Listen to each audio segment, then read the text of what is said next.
Bu ayol nimani videoga olganini ko'rsanglar, haqiqiy shok nimaligini tushunasizlar. Bu video shunchalik mashhur bo'lib ketdiki, ko'rib rostdan ham odam qo'rqadi. Buni ovozini eshitib ko'ringlar.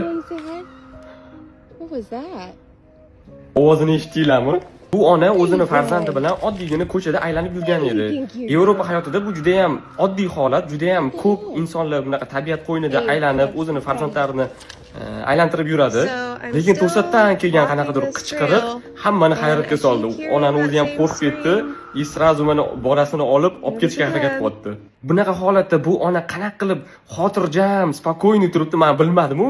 Men bunaqa ovoz eshitganimda to'g'risi oyoq qo'limni olib mingga qo'yib surib olgan bo'lardim.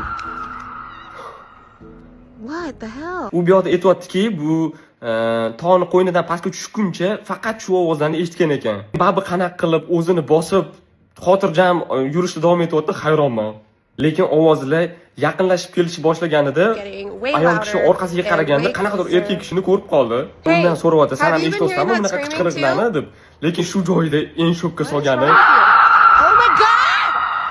videoni davomida hattoki bu erkak u ayolning orqasidan quylashni ham boshlagan.